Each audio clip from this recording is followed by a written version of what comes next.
Allah berkata Rasulullah sallallahu alaihi wasallam, Rasulullah bersabda, innal 'abda idza adnaba dzamban, sesungguhnya hamba apabila berbuat satu dosa, sungguhnya apabila hamba itu berbuat satu dosa, kanat nuqtatun syaudau fi qalbi, nanti ada satu nuqtah hitam di hatinya. Gampangannya iki, kalau hati itu saya gambarkan sebagai kertas yang putih, ketika Anda dan kita semuanya berbuat satu dosa, maka ada satu nuqtah hitam dalam kertas itu, satu titik. Kalau tiap kali berbuat dosa, maka kertas putih itu kemudian ada satu titik hitam, titik satu. Lantas, wa in taba minha, ketika hamba itu bertobat, ya Allah, ampunilah aku. Ya Allah, aku mohon ampun kepadamu. Sukila qalbu, maka kemudian hatinya menjadi mengkilat lagi.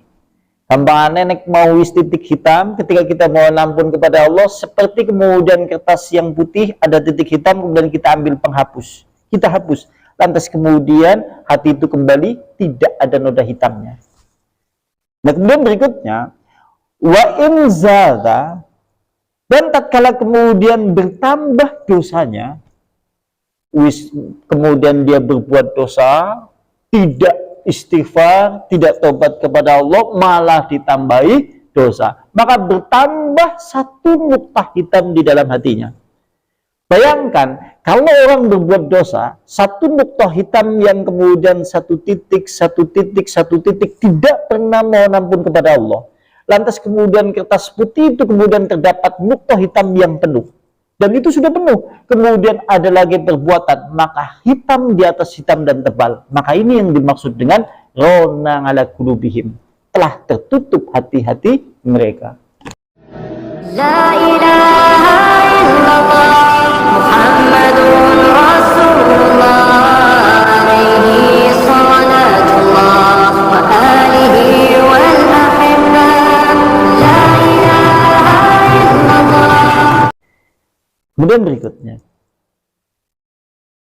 kalla bal rona ala qulubihim makanu yaksibun.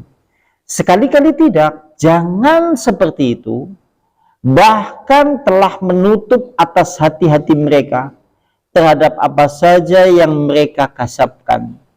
Jangan seperti itu, sungguh telah menutup atas hati-hati mereka apa saja yang mereka kasabkan. Maksudnya adalah laisal amru kama zangamu wala kama qala in hada al-Qur'anu asyatirul awwalina.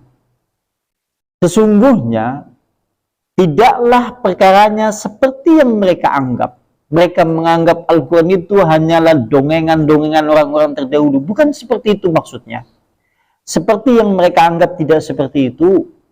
Akan tetapi huwa kalamullah, ini adalah firman Allah subhanahu wa ta'ala, dan wahyunya yang dimana diturunkan kepada Rasulullah sallallahu alaihi wasallam, tetapi yaitu hujjiba qulubihim nganil iman, akan tetapi menjadi terhijab di dalam hati orang-orang yang ingkar kepada Al-Quran, yaitu Al-Quran akan terhijab, tidak akan bisa masuk ke dalam hati-hati yang telah ditutup oleh Allah Subhanahu wa ta'ala.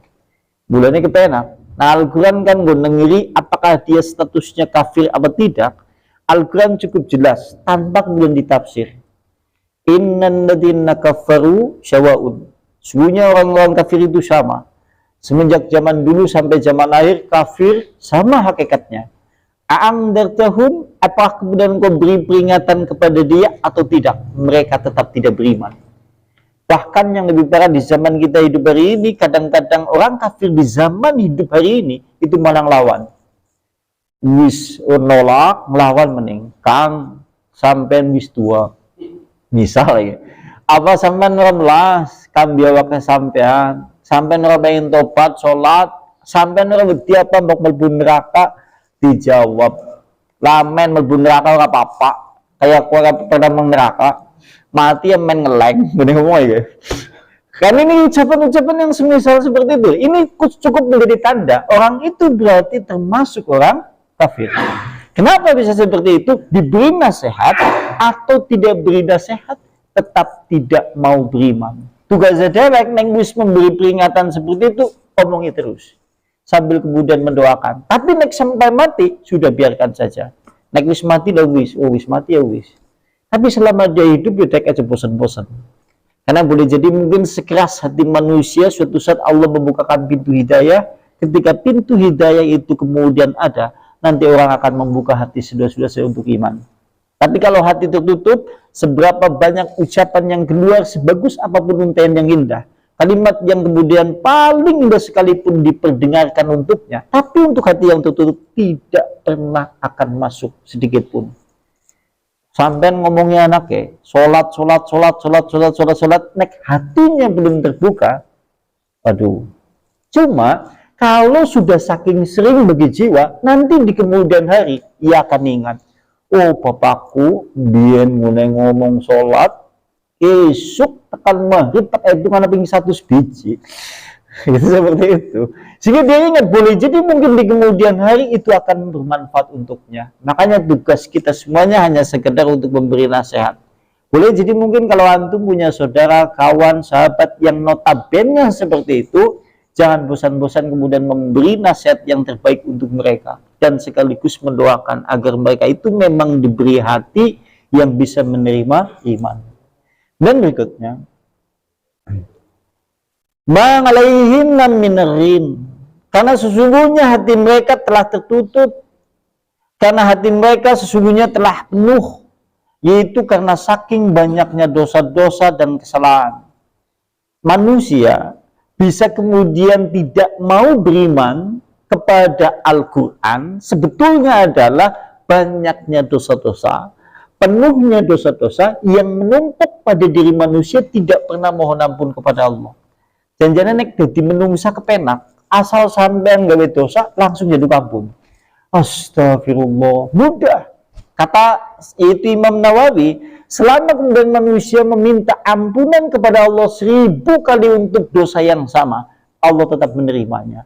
Tapi seberapa kemudian kuat mental atau jiwa manusia tatkala melakukan dosa yang diulang-ulang, itu kemudian masih tetap dalam ucapan istighfar yang sama. Maksudnya, ketika Anda mungkin berbuat dosa 1 kali, astagfirullah, kelihatannya dalam jiwa.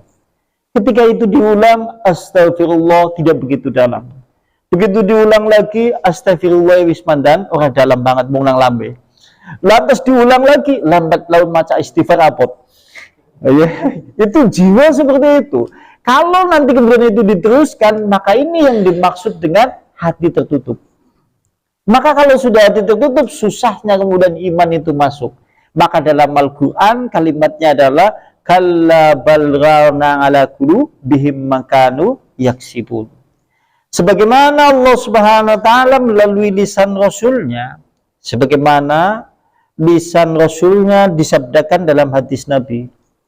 Riwayatnya dari waqad rawa Ibnu Jarir, Tirmidzi, Nasai, Ibnu Majah, dari beberapa jalur, dari Muhammad bin Ngajlan, dari Al-Qaqqa bin Hakim, dari Abu Shalih, dari Abu Hurairah, dari Nabi.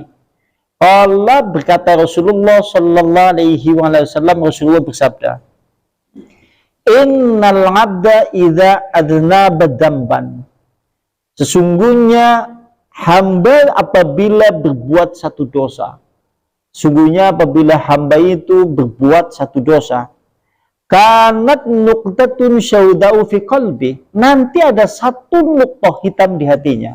Gampangannya iki, kalau hati itu saya gambarkan sebagai kertas yang putih, ketika Anda dan kita semuanya berbuat satu dosa, maka ada satu nuqtah hitam dalam kertas itu, 1 titik. Kalau tiap kali berbuat dosa, maka kertas putih itu kemudian ada 1 titik hitam, titik 1. Lantas, wa in taba minha, ketika hamba itu bertobat, ya Allah, ampunilah aku. Ya Allah, aku mohon ampun kepadamu. Sukila qalbu, maka kemudian hatinya menjadi mengkilat lagi.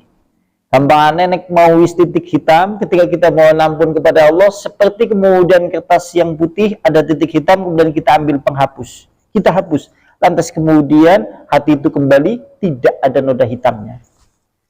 Nah kemudian berikutnya, wa in zada, dan tatkala kemudian bertambah dosanya, kemudian dia berbuat dosa, tidak istighfar, tidak tobat kepada Allah, malah ditambahi dosa, maka bertambah satu noktah hitam di dalam hatinya.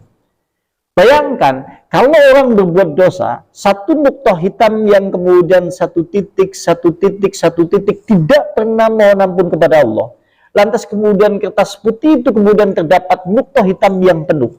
Dan itu sudah penuh. Kemudian ada lagi perbuatan, maka hitam di atas hitam dan tebal. Maka ini yang dimaksud dengan rona ala qulubihim, telah tertutup hati-hati mereka. Kepriwe carane ngene mutih nambah ning wis kae kepak.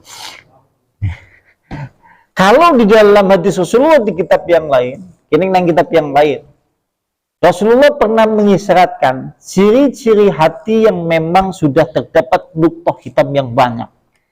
Maka ini jenengane qaswatul qalbi, qaswah. Ciri-ciri ini kalau hati sudah seperti itu nanti menjadi keras. Keras maksudnya adalah menolak kebenaran, menerima kebatilan. Ciri-cirinya adalah dia jumudul ini, susah menangis kepada Allah. Angel iku nangis. Susah untuk menangis kepada Allah ciri-cirinya. Yang kedua, itu ditandai dengan waqasratu dunubi, banyaknya dosa-dosa yang tidak pernah memohon ampun kepada Allah. Jadi dheweke dosa-dosane wis jarang banget mohon ampun. Kalaupun suatu saat memohon ampun, itu hanyalah kemudian lisan-lisan kebiasaan saja, bukan berdalam hatinya. Karena kayak wong ucap istighfar, astagfirullah, astagfirullah. Semua orang bisa mengucapkannya. Yang jadi bermasalah ucapan istighfar itu adalah memang betul-betul penghayatan yang dalam. Yang paling pokok adalah dengan istighfar itu kemudian disertai dengan segala perbuatan yang mengistighfar itu. Sehingga Hasan Basri, selevel ulama Hasan Basri, dia mengatakan istighfaruna yahtaju bil istighfar. Istighfar kami membutuhkan istighfar. Gampangannya Hasan Basri ingin mengatakan, aku mau istighfar, siki go istighfar sing bingin yang ora kena. Itu maksudnya. Bayangkan kalau seorang Hasan Basri mengucapkan istighfar kami membutuhkan istighfar, berapa kita yang harus kita butuhkan ucapan istighfar kita untuk ucapan istighfar yang telah kita ucapkan. Dan berapa banyak pula ucapan permohonan ampun kepada Allah yang sangat untuk orang yang tidak pernah memohon ampun kepada Allah. Bukankah dulu ulama-ulama terdahulu untuk satu dosa dia mengucapkan istighfar sampai 100, sampai kemudian 20 tahun. Anak ulama biyen dosa siji ngune maca istighfar ki sampai makan waktu 20 tahun. Dewek dosane ngungkuli 20.000 istighfar ping 3 astagfirullah kayak gue istighfar kebalikan udah kayak gue gitu loh. Kebalikan udah kan seperti itu. Nah, makanya kemudian di sini disebutkan seperti itu. Ya jenengan bayangkan sajalah, kalau seandainya kertas itu putih, kertas itu sudah putih, kalau satu dosa itu diibaratkan ya sudahlah. Sekarang seperti ini, kalau seandainya kemudian dosa itu langsung berbentuk satu titik hitam di kulit kita, nek sampai ngelakoni dosa satu titik hitam di kulit, dosa mening satu titik dia, kira-kira tubuh kita semuanya hitam pekat apa enggak? Pekat. Kalau sudah pekat semuanya masih melakukan dosa, apalagi kemudian tumpuk hitamnya itu. Nah ini yang dimaksud dengan rona ala qulubihim, sehingga yang seperti itu susah untuk menerima kebenaran dari Al-Quran dan dari Sunnah Rasulullah Sallallahu Alaihi Wasallam. Wah, naudzubillahi min dzalik. Orang kalau sudah seperti itu ya sudah. Menurut hemat kami dan menurut beberapa ulama perkataan di zaman dulu, kalau seandainya kemudian azab Allah hanya sekedar kemudian dimatikan hati manusia yang merona dan menghitam, sehingga susah untuk menerima kebenaran, itu cukup menjadi alasan satu pembalasan terhadap dosanya. Dan itu merupakan azab Allah yang cukup bagi orang yang kemudian berbuat dosa. Maksudnya tertutupnya hati manusia itu sudah menjadi siksa yang paling mengerikan terhadap hatinya sendiri Karena permasalahan kalau orang sudah tertutup hatinya, maka jelas susah untuk menjadi orang yang beriman dan susah untuk orang bertobat kepada Allah. Bukankah itu menjadi siksa yang paling mengerikan?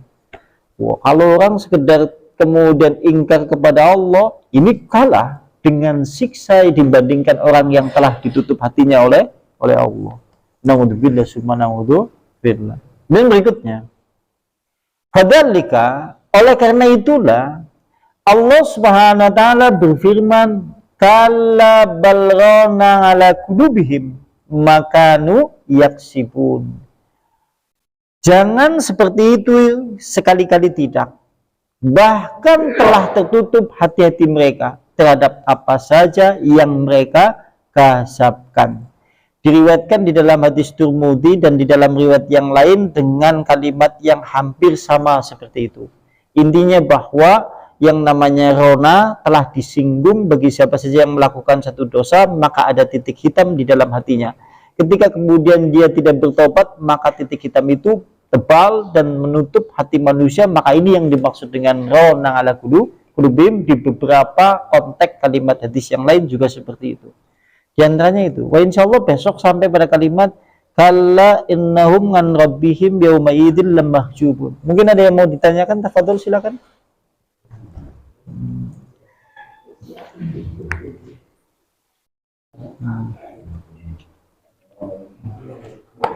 Nakhtimu bihadza majlis ta'lim bi da'wati Rasulillah subhanakallahumma bihamdika asyhadu an la ilaha illa anta astaghfiruka wa atubu ilaik. Assalamualaikum warahmatullahi wabarakatuh.